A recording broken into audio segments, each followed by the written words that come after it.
गर्मी बहुत है। उत्तर पूर्वी दिल्ली का तापमान बढ़ गया है,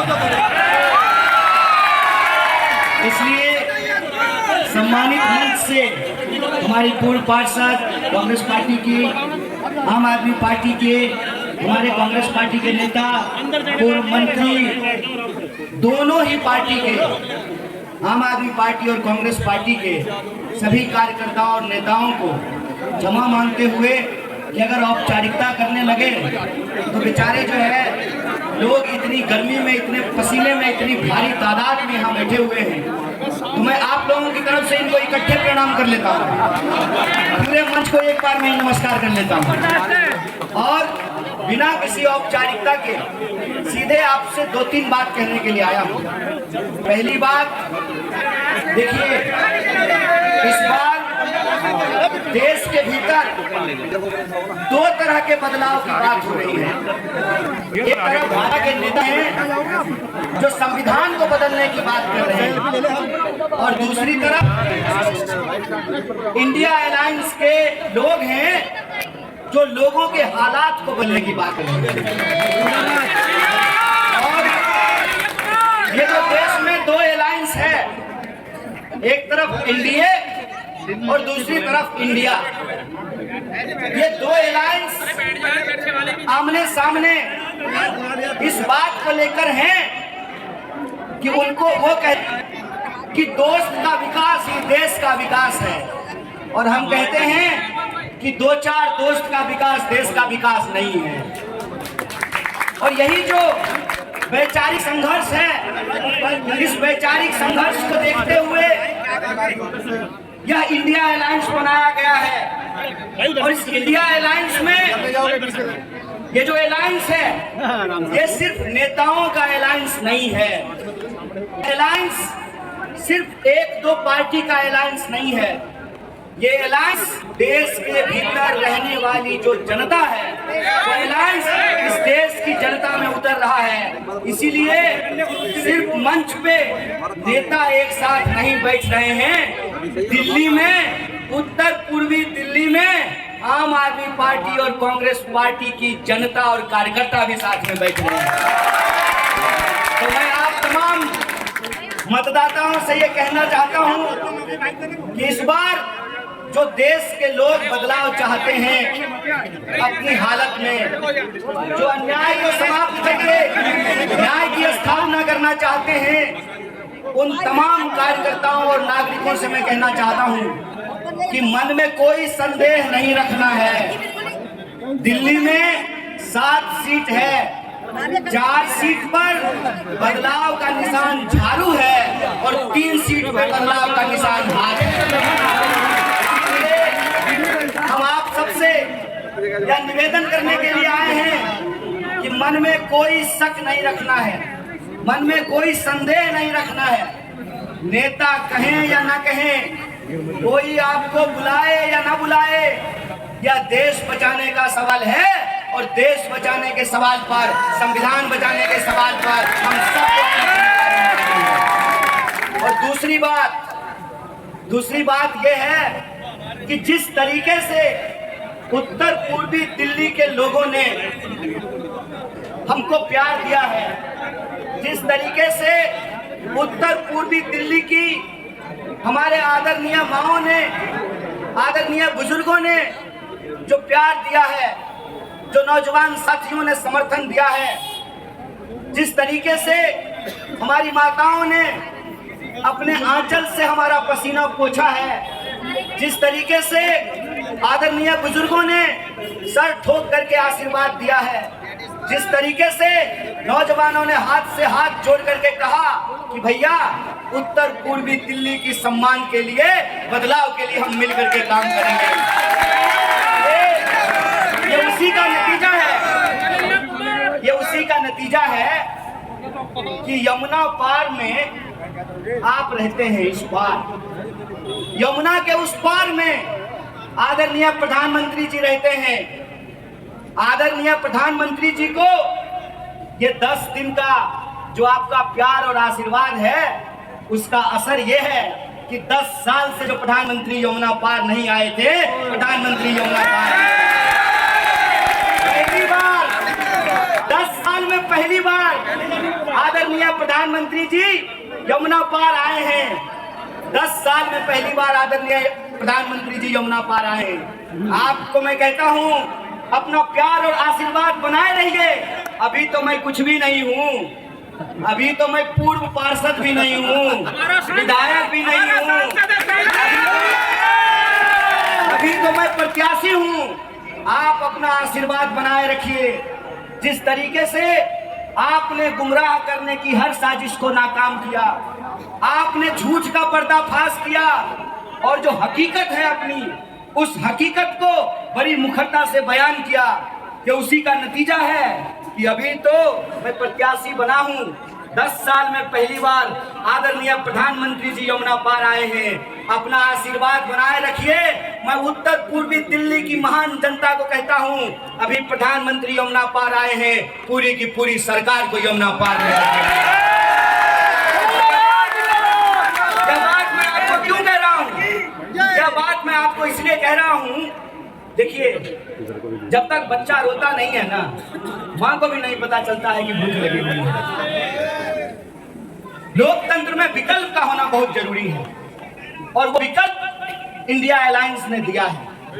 इंडिया अलायंस ने, आम आदमी पार्टी और कांग्रेस पार्टी ने मुझे उत्तर पूर्वी दिल्ली का प्रत्याशी बनाया है। और प्रत्याशी होने का नतीजा ये है कि भाजपा का जो कार्यकर्ता, जिसको आदरणीय सांसद नाम लेकर के भी नहीं बुलाते थे, कहते थे इधर आओ, आजकल मान लीजिए आपका नाम संजय है, संजय चौधरी है, तो कहते हैं जी संजय जी चौधरी जी। लोकतंत्र में विकल्प का होना जरूरी है। लोकतंत्र में विकल्प होता है तो सत्ता पक्ष और विपक्ष दोनों अपने औकात में रहते हैं। आपने देखा कि सूरत में क्या हुआ। सूरत के लोगों को तो वोट देने का अधिकार नहीं मिला, वोटर आईडी पॉकेट में ही रह गया। सूरत में क्या हुआ, जो लोग वोट देना चाहते थे या नहीं देना चाहते थे, उनको ये मौका ही नहीं मिला। भाजपा यही चाहती है। भाजपा चाहती है कि धीरे धीरे देश के ऊपर लोकतंत्र के अंदर कोई विकल्प बचे ही नहीं। उसका एक उदाहरण मैं आपको देता हूं।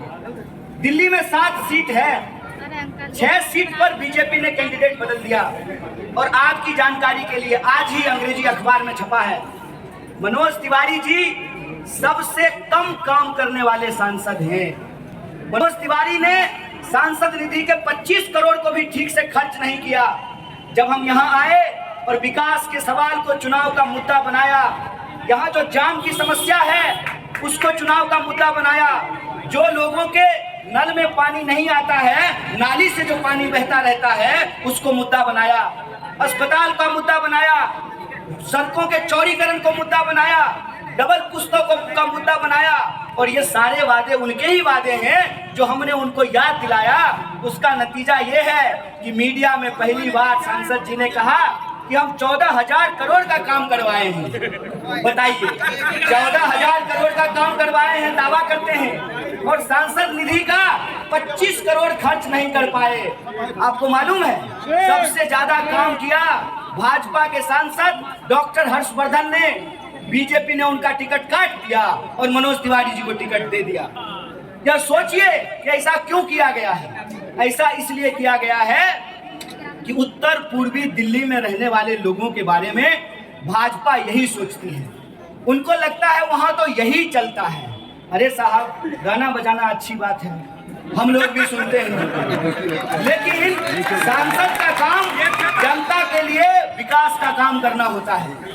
वो अपने सांसद निधि का पैसा खर्च नहीं कर पाए और दावा करते हैं कि हमने 14,000 करोड़ का काम कराया है। आपने अगर 14,000 करोड़ का काम कराया है तो हमको 14 पत्थर दिखा दीजिए जहां पर सांसद जी का नाम लिखा हो, inaugurated bye honourable member of parliament Shri Manoj Tiwari. हमको 14 पत्थर दिखा दीजिए। झूठ बोलते हैं। और झूठ बोल करके आपको क्या लगता है कि झूठ बोलते हैं आप? हम तुम्हारे साथ हैं। लगता है कि आप झूठ बोल करके लोगों को गुमराह कर देंगे। ये हमारे बारे में भी नकली वीडियो बना करके लोगों के व्हाट्सएप पे भेजना शुरू किया।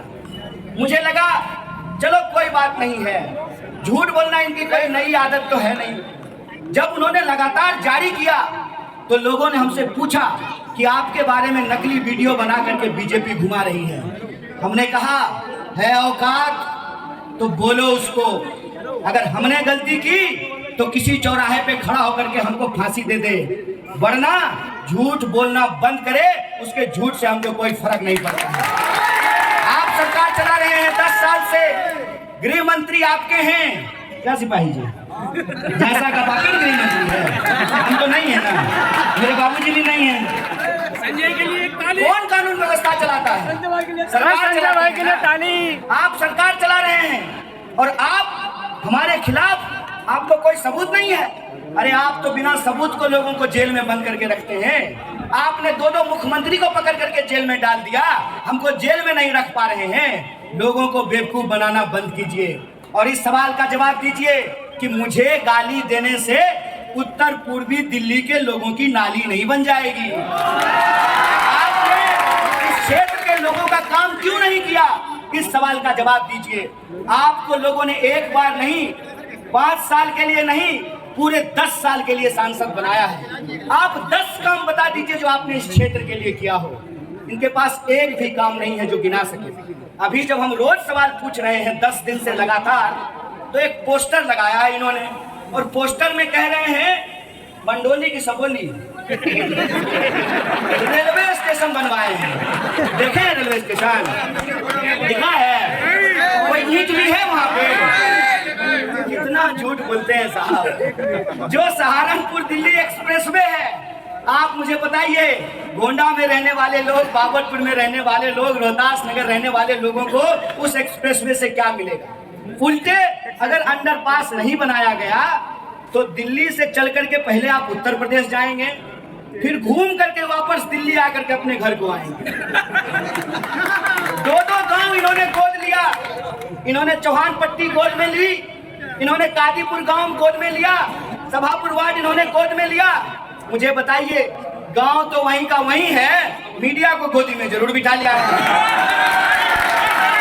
सच्चाई दिखाइए, इस क्षेत्र के लोग किस तरह से रह रहे हैं। रोज जाम से परेशान होते हैं, फ्लाईओवर की मांग कर रहे हैं। भजनपुरे जाने वाली जो रोड है उसका चौड़ीकरण नहीं किया गया। करोड़ों का टर्मिनल बन करके तैयार है, लेकिन भजनपुरा जाने में रोज जाम लगता है। यह जो कैसे, अरे तो आपके मकान पे अपना नाम लिख देंगे तो मेरा हो जाएगा।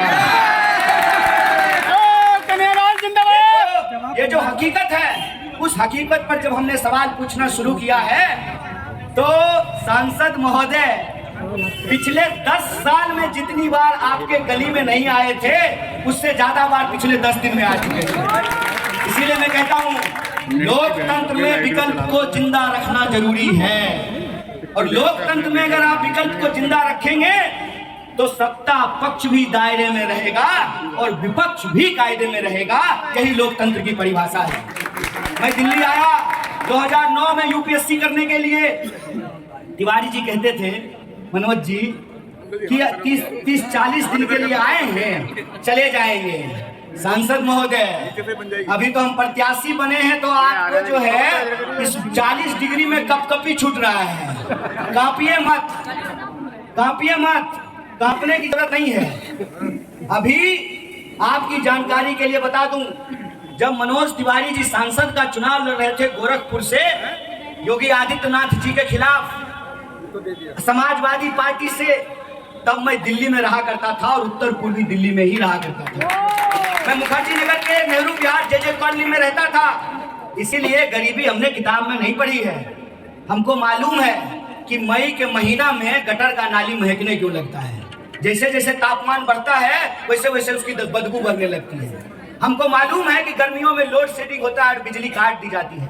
हमको मालूम है कि हेमा मालिनी जी का कैंट शुद्ध पानी देता होगा, लेकिन इस इलाके में लोग कैंट से शुद्ध पानी नहीं पीते हैं, 20 लीटर वाला बोतल खरीद करके पानी पीते हैं। बोले पीते हैं नहीं पीते हैं? हमको मालूम है कि अगर आपके घर में कोई दुर्घटना हो, शादी हो, ब्याह हो, लगन हो, तो पानी नल से नहीं आता है, टैंकर से मंगवाना पड़ता है। यह तो हकीकत है क्षेत्र की, उसके बारे में हमको मालूम है। इसीलिए मैं आपसे कहने के लिए आया हूँ कि ये वक्त है बदलाव का। 5 साल में चुनाव इसलिए होता है कि अगर आपने काम किया है तो जनता आपको आशीर्वाद देगी, क्या आपका प्रमोशन हो जाए, कल आप एसएचओ बन जाए। लेकिन आप अगर ठीक से काम नहीं करें तो आपका ट्रांसफर कर देना चाहिए ना।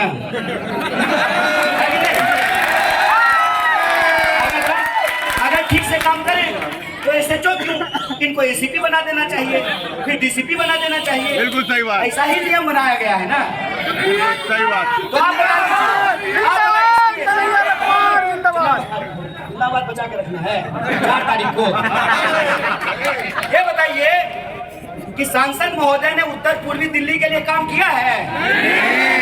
गाना तो गाते हैं, तो जो करता है उसको उसी काम में ट्रांसफर नहीं कर देना चाहिए?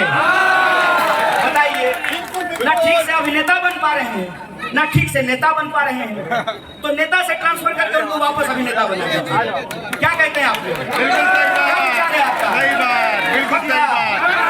अगर आपने बदलाव का मन बनाया है तो मैं आपसे एक बात कहने के लिए आया हूँ।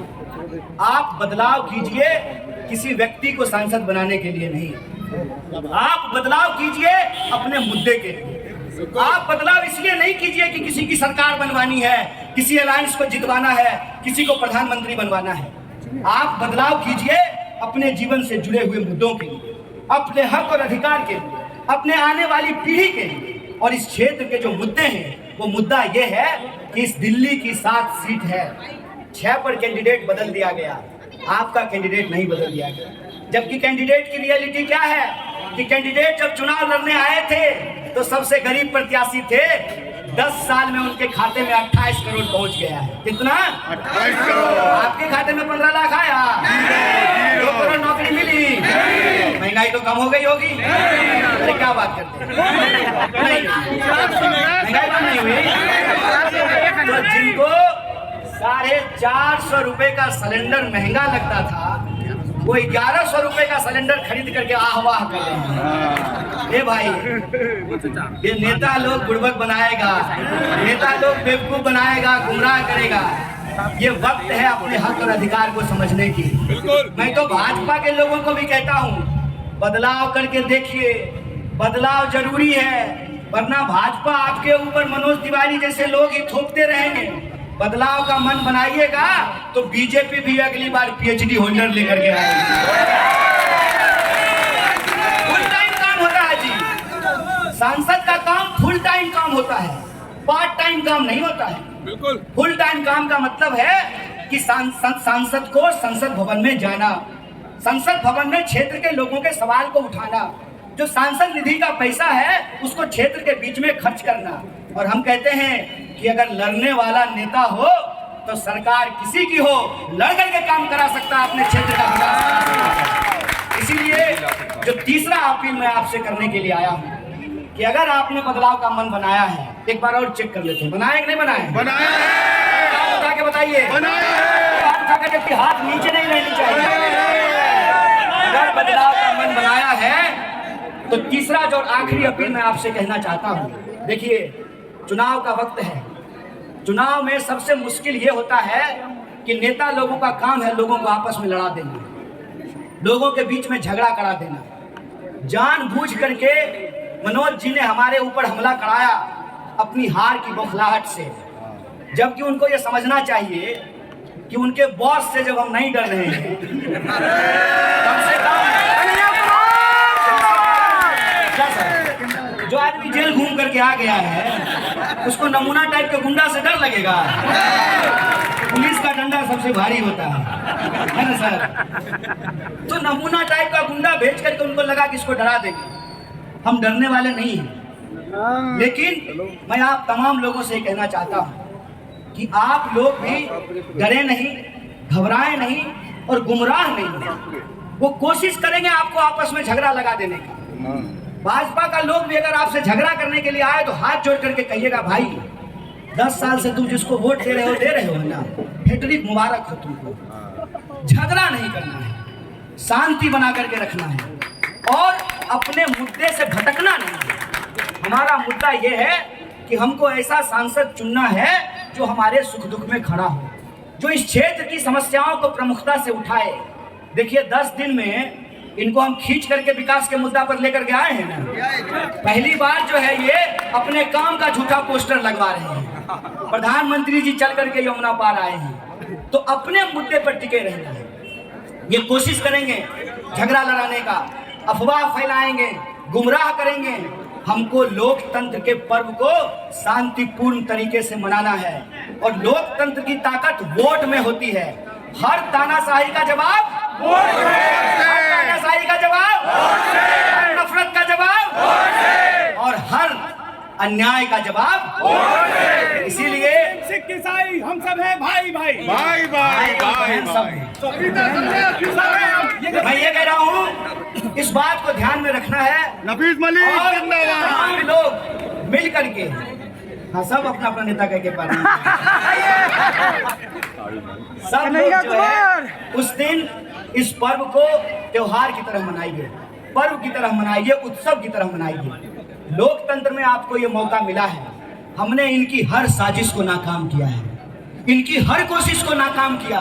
नामांकन करवा करके, नामांकन को सही तरीके से करवा करके अब मैं इलेक्शन कमीशन ऑफ इंडिया की तरफ से विपक्ष का प्रत्याशी हूँ। जब आप बैलेट पे जाएंगे तो आपको बदलाव का बटन दिखेगा। तो इस बार बदलाव का निशान क्या है? बदलाव का निशान क्या है? नंबर क्या है? मैं एक नारा लगाता हूँ, झाड़ू हाथ साथ है, चिन्ह हमारा झाड़ू निशान हाथ चिन्ह हमारा। यही बात हम लोगों को याद रखना है। अपने मत का शांतिपूर्ण तरीके से इस्तेमाल करना है। और जब आप बदलाव करेंगे तो मैं 2-3 काम जो मैं इस क्षेत्र के लिए करना चाहता हूँ, हमारी पार्टी और हमारा अलायंस जो करना चाहता है, वो बात बोल करके मैं अपनी बात खत्म करूंगा। सबसे पहली बात, वो इस बार कांग्रेस पार्टी ने 5 न्याय और 25 गारंटी लेकर के आई है। 5 न्याय के तहत जो हमारी महिलाएं हैं, आपको बताना है सब लोग कि केजरीवाल जी ने वादा किया है 1000 रुपया का। 1000 रुपया दिल्ली सरकार देगी गरीब महिलाओं को, केंद्र सरकार 8500 रुपया देगी, तो जो और इस योजना का नाम दिया है हमने महालक्ष्मी योजना। कहते हैं नारी लक्ष्मी का रूप होती है और नारी के हाथ में यदि पैसा होगा तो घर की तरक्की होगी, घर का विकास होगा। इसीलिए महिला के खाते में 8500 रुपया पहुंचाया जाएगा। जो नौजवान पढ़ते लिखते हैं, मैं उनकी जानकारी के लिए बता दूं, इस देश में जो बड़े व्यापारी, उनका 16 लाख करोड़ कर्जा माफ किया है।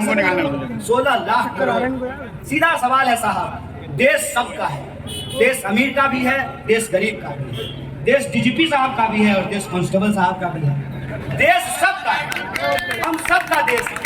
इसीलिए संविधान ने हमको बराबरी का वोट दिया है, बराबरी के वोट का अधिकार दिया है। अगर इस देश में 16 लाख करोड़ पूंजीपतियों का कर्जा माफ किया जा सकता है तो छोटे दुकानदारों का कर्जा भी माफ करना पड़ेगा। यही लड़ाई है। अगर बड़े धन्ना सेठों का कर्जा माफ किया जा सकता है तो स्टूडेंट के एजुकेशन लोन को भी माफ करना पड़ेगा। इसीलिए हमारे जो नौजवान साथी हैं, मैं उनको कहना चाहता हूं, केंद्र सरकार की 30 लाख नौकरियां खाली है। इंडिया अलायंस की सरकार बनेगी, अगस्त तक हम 30 लाख नौकरियों को भरने का काम करेंगे। इसीलिए आप सबसे अपील है कि आने वाली 25 मई को बदल के वोट कीजिए, न्याय के लिए वोट कीजिए, तानाशाही के खिलाफ लोकतंत्र के लिए वोट कीजिए और अपने क्षेत्र की शांति प्रगति कीजिए। इन्हीं शब्दों के साथ आप तमाम लोगों को, जहां तक हमारी आवाज पहुंच रही है, आप सभी नागरिकों और मतदाताओं को बहुत बहुत धन्यवाद कहता हूं। बहुत बहुत शुक्रिया।